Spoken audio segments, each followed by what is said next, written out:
Everyone interested in early American art and antiques knows the name Nathan Liverant and Son. Today, second only to Ginsberg and Levy in New York, is the oldest continuously operating antiques business in the U.S., the oldest in one place, Colchester, Connecticut. Since about 1999, third-generation owner and impresario Arthur Liverant has been a teammate with Kevin Tulamari, who is infatuated for all the right reasons. It's a long story, and I don't know the half of it, but I remember the late Zeke Liverant and his dear friend, one of my mentors, the late Bill Warren. Zeke held court at every Connecticut antique show in Hartford from the 1950s until his passing.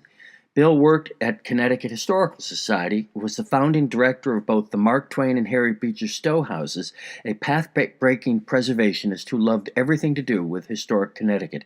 He and Zeke were pals. But the business started much earlier, in the 1920s, with Nathan, who fell into the business when he discovered that people would pay a huge premium for old things if they were great. From a picker and auctioneer to a retail dealer with a shop in the old Baptist church in Colchester, Nathan started an empire that son Zeke and grandson Arthur took to the heights. Zeke earned a national reputation in 1953 when Life magazine published a feature article on Zeke the Seeker at a time when antiques were on the ascent. Connecticut native Catherine Prentice Murphy was a collector and opinion leader that got her friend Henry Luce to publish the story. In the time since, Zeke and Arthur made 1,000 house calls, did hundreds of antique shows, and have bought and sold tens of thousands of objects. Arthur has also become a teacher, using his shop as a platform for engaging the public in learning about old stuff. When I was the director of Connecticut Landmarks, I asked Arthur to do a workshop about furniture in the barn of the Amasa Day House in Moodus. What a wonderful memory, and boy, does he love that shell-carved chest of drawers in this picture. Unbroken chain of ownership in the Day family. He and his wife, Gigi, are also deeply and emotionally involved in Colchester. This is Arthur talking about the Bulkley Monument in the town's old burying ground. The family supports the work of local history. The workshops at the Liverant shop, 40 or more in 5 years, are increasingly amazing. What a gift to open these up for free. No one is trying harder to keep the light burning. Recently, on Saturday, December 2nd, Arthur and Kevin did a workshop on Liverant stories. There sure is a book or expanded video on that. Let's watch a few clips. And he runs under his pillow, brings it out, and the man's looking at it, and he said, that's very nice. And he was very nice about it, and he said, young man, can I ask your father how much it is? He said, no, you have to ask me, it's mine. and so he said, well, how much is it? And my father said, $100. And he said, $100? Do you know how much money that is? That's a lot of money, young man. And my father said, that's how much it is. It's $100. And the man said, I'll take it. And the man left, and he gave my father $100. And after he left, my father went to my grandfather and said, here's $100.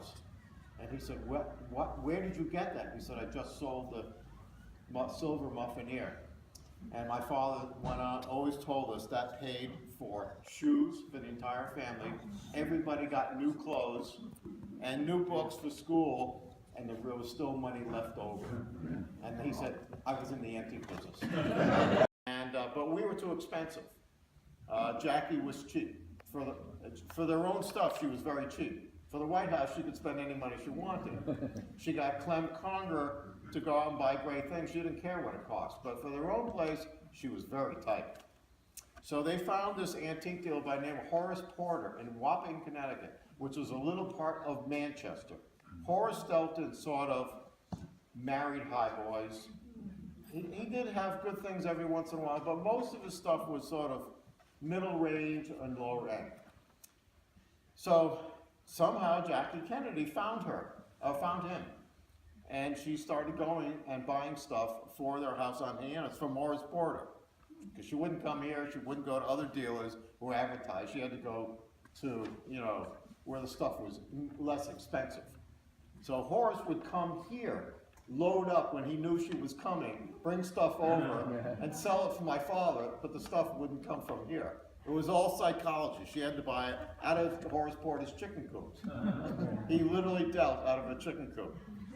But she would never come here. I always thought that was, so the psychology of our business is really quite something. Should we try to buy those Windsor chairs partners, or should we bid against each other? And I said, John, it doesn't make any sense to bid against each other. We'll go partners. We can buy them together. He said, okay. And he was my size, this wide, and he was like a rock. He puts his hand out, he said, all right. And he smoked a cigar, and he said, all right, we buy the chairs partners. I said, fine. So my father and I go that morning to the auction. I think it was actually 3 days after the show. And we're there, and the chairs are magnificent, and great sort of Rhode Island Windsor's original green paint. And we're there waiting. It's 15 minutes before the auction, no John Walton. 10 minutes before the auction, no John Walton. 5 minutes, the auction's about to start, no John Walton. And we thought, oh well, I guess we're gonna have to go on our own. Maybe John got sick on the way or had a flat tire or something. He's not here, we're bidding. So about an hour later, chairs come up. And we bid those chairs to obscenity price. I mean, absolutely. My father got stubborn. He said, damn it, I want to own these chairs. I don't care. I said, Dad, you're crazy, man. We're never going to sell these chairs. I mean, I think they had gotten up to around $67,000. And that was the time when $67,000 was a ton of money. I'm sorry? It was one of the Rhode Island, Gustav White, and old-time auctioneer in Rhode Island. Outside under a tent, in front of the house, and people were parked all over. And there were some other good things in the house, but the Windsor chairs were the prizes. So anyway, eventually my father drops out and he said, that's it. And I won't say what else he said. It's X-rated. That one's really X-rated. And out of the woods comes John Walton, the woods adjoining the property of the house. And he said, hey Zeke, how about a nice cigar? My father said, John, where were you? He said, I was in the woods, but I was bidding. I said, my father said, you bastard. We had a deal. He said, yeah, but I got a customer in the meantime, and I sold him to a museum, and I couldn't take you in as a partner anymore. Today, the opposite is a little true, because the antiques have flattened out a little bit, and it's hard for me to understand. We were selling things for $40,000, and today we're paying $25 or $30. So the stuff is devalued a little bit. Great stuff is still really good, and we're still making a living, but the values are skewed compared to what they were. And so when my grandfather walked out that day, he said, I don't understand this business. How could you pay $10,000 for that little table? I don't get it. I'm out of here.